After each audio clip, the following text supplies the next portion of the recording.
والصلاة والسلام على من لا نبي بعده أما بعد فأعوذ بالله من الشيطان الرجيم بسم الله الرحمن الرحيم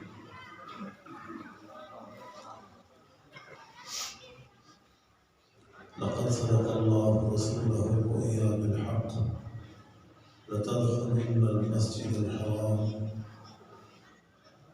صدق الله العظيم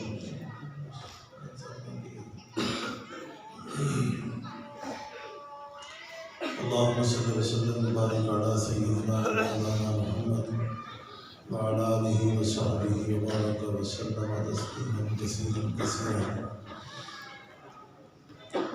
میرے بھائیوں، صحابہ معیار حق ہیں. صحابہ کو ماننا ختم نبوت پر، ختم رسالت پر ایمان لانا ہے. اگر صحابہ کو نہیں مانا، صحابہ کے اندر نقص نکالا، صحابہ کو قصوروار ٹھہرایا تو ختم نبوت اوجھل ہو جائے گی. ختم نبوت کی پہچان کرانے والے صحابہ ہیں. حضور کی 23 سالہ زندگی کو ہمارے سامنے کھول کھول کر بیان کرنے والے ہیں. ایک ایک ادا کو، حضور علیہ السلام کی چال کو، ٹور کو دیکھنے کو، بولنے کو، اٹھنے کو، بیٹھنے کو، ہر چیز کو بیان کرنے والے کون ہیں؟ صحابہ ہیں. دشمنان صحابہ نے انداز یہ اختیار کیا، بعض صحابہ کو ٹارگٹ بنا کے، بعض صحابہ کے بارے میں کوئی نہ کوئی نقص نکال کے امت کو اس طرف آمادہ کرنے کی، اس طرف لگانے کی کوشش کی ہے تاکہ صحابہ پر اعتماد اٹھ جائے، صحابہ کو معیار حق نہ مانا جائے. جیسے منکرین حدیث نے کیا ہے. یہاں بر صغیر کے اندر سب سے پہلا منکر حدیث سید احمد خان ہے. حالانکہ اس نے مسلمانوں کی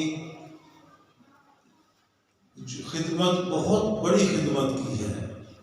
ہندو انگریزوں کے علاوہ کوئی یونیورسٹی نہیں تھی، کوئی کالج نہیں تھا، مسلمانوں کو داخلہ نہیں ملتا تھا. اس آدمی نے اتنی قربانی کی، ایک ایک نواب کے دروازے پر جا کر، ایک ایک سرمایہ دار کے دروازے پر جا کر چندہ مانگا اور علی گڑھ یونیورسٹی کی بنیاد رکھی. اس کے مانگنے کا انداز کیا ہوتا ہے؟ میں چھوٹا سا قصہ سناتا ہوں. ایک نواب کے پاس سہارنپور گئے، سر سید احمد خان. اس نے مذاق اڑایا، جا مولوی، گاڑی ان کی پوری تھی، تو کیا یونیورسٹی بنائے گا؟ بہت مذاق اڑایا. آخر میں ایک کچی اینٹ اٹھا کے دے دی کہ جا میرا حصہ ملا لے. سر سید احمد خان نے اس اینٹ کو اٹھایا، اپنی جھولی میں رکھا، پہلے چوما، پھر جھولی میں رکھا، پھر یوں اٹھا کر چل دیا.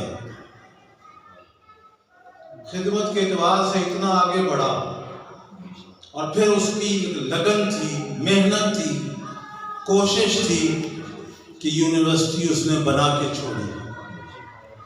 مسلمان بچوں کے لیے ہر شعبے کے اندر کام کرنے کے لیے اس نے راستہ کھول دیا، نہیں بلکہ راستے کھولے. لیکن اپنے مطالعے کے زور پر، کتب بینی کی بنیاد پر اس نے احادیث کا انکار کیا کہ قرآن کے ہوتے ہوئے احادیث کی ضرورت نہیں ہے. اس نے یوں انکار کیا، پھر پرویزی آئے، پھر غامدی آئے، پھر اور عبداللہ چکڑالوی آیا. پھر اب کچھ لوگ ایسے پیدا ہوئے، یہ ضعیف ہے، یہ مرفوع نہیں ہے، یہ حدیث ثابت نہیں ہے، اس حدیث کا وجود نہیں ہے. اب جس حدیث کے راوی صحابی ہوں، پتہ ضعیف کسے کہتے ہیں؟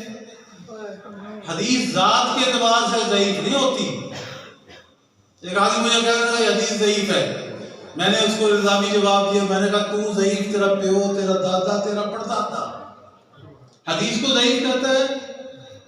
حدیث ضعیف نہیں ہے، علماء بیٹھے ہیں، حدیث ذات کے اعتبار سے ضعیف نہیں ہوتی، اس بات کو ذہن میں بالکل بٹھا لے۔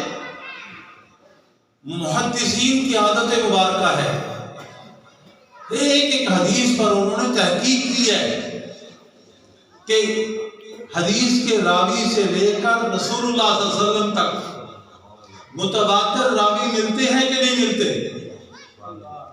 جہاں کہیں درمیان میں ایک راوی متروک ہو، نہ ملے، مل تو جائے، اس کا پورا بایو ڈاٹا سامنے نہ ہو، اس کو ضعیف کہہ دیتے ہیں۔ یعنی وہی پر قیامت کی صبح تک اعتماد کو بحال کرنے کے لیے ہمارے اکابر نے، اکابر کے اکابر نے، اکابر کے اکابر کے اکابر نے یوں جدوجہد کی ہے، کیوں نہ کرتے؟ صحابہ نے کی ہے۔ عبداللہ بن عباس رضی اللہ تعالی حج کو جا رہے ہیں، یوں نکلے عرفات کے میدان سے، جیسے ہی مزدلفہ میں داخل ہوئے اونٹنی سے اترے اور یوں چادر کی اور چادر کر کے جیسے آدمی پیشاب کرتا ہے یوں بیٹھ گئے اور اٹھے اور چل دیے، اونٹ پر بیٹھ گئے، نہ استنجا کیا، نہ ہاتھ دھوئے، نہ ڈھیلا استعمال کیا۔ شاگردوں نے، مریدوں نے کہا حضرت یہ کیا کیا؟ فرمانے لگے پیشاب تو نہیں آ رہا تھا، اسی جگہ پر حجۃ الوداع کے موقع پر رسول اللہ صلی اللہ علیہ وسلم جو عرفات کے میدان سے نکلے ہیں، اسی جگہ پر آپ نے تقاضا کیا اس طرح بیٹھے جیسے میں بیٹھا، آج میرا بھی جی چاہا حضور کی سنت کو ویسے ہی ادا کریں۔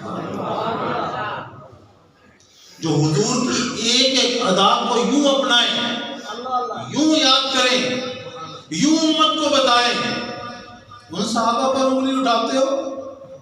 چاند پر تھوکنے والوں کا اپنا ہی منہ کا بیڑا غرق ہوتا ہے، اپنا ہی منہ گندا ہوتا ہے، اپنا ہی منہ کالا ہوتا ہے۔ صحابہ کو تو قرآن نے کہہ دیا لقد رضی اللہ عنہم ورضوا عنہ، صحابہ اللہ سے راضی، اللہ صحابہ سے۔ یہاں ایک جملہ جی رضی اللہ عنہم ورضوا عنہ، پہلے یہ نہیں کہا کہ صحابہ اللہ سے راضی، پہلے یہ کہا اللہ صحابہ سے راضی۔ قربان جائیے صحابہ کے مقام کا، صحابہ کے معیار کا، صحابہ کے ایمان کی علو مرتبت کے پر پوری کائنات کو قربان کر دیا جائے تب بھی صحابہ کا حق ادا نہیں ہو سکتا۔ جب تبوک کے موقع پر میرے آقا نے چندہ مانگا، سیدنا عثمان نے 10,000 مجاہدین کے لیے گھوڑے دیے، خرجین دی، تھیلے دیے، لباس دیا، ان کا خرچہ دیا، حتیٰ کہ سوئی اور دھاگا بھی دیا تاکہ راستے میں کوئی چیز پھٹ جائے تو سی بھی لے۔ پھر 300 دینار دیے، 300 دینار آج کے اعتبار سے کروڑوں روپے بنتے ہیں۔ حضور علیہ السلام بڑے خوش ہوئے۔ حضرت عمر کہتے ہیں میں اٹھا کہ آج میرے پاس مال زیادہ ہے، ابو بکر سے بڑھ جاؤں گا، تو میں بڑا گٹھڑ باندھ کے لایا اور ابو بکر چھوٹی سی گٹھڑی۔ حضور نے سوال کو تبدیل کر دیا، یہ نہیں دیکھا کہ بڑھ زیادہ سامان عمر کا ہے، تھوڑا ابو بکر کا ہے۔ یوں آپ نے فرمایا ابو بکر کیا لے کے آئے ہو، کیا چھوڑ کے آئے ہو؟ عمر کیا لے کے آئے ہو، کیا چھوڑ کر آئے ہو؟ حضرت عمر کہتے ہیں میری جان نکل گئی، میرا سارا بلبلہ ختم ہو گیا، مجھے یقین ہو گیا کہ عمر تم ابو بکر سے نہیں پڑھ سکتا، ابو بکر ہے۔ لیکن حضرت عمر نے کہا ابو بکر یار ایک سودا تک کر لے۔ کیا سودا کرنا چاہتے ہو؟ کہ عمر کی عمر بھر کی نیکیاں لے لو، غار ثور کی 3 راتوں میں سے 1 رات دے دو۔ نعرہ تکبیر، شان رسالت، تاج و تخت ختم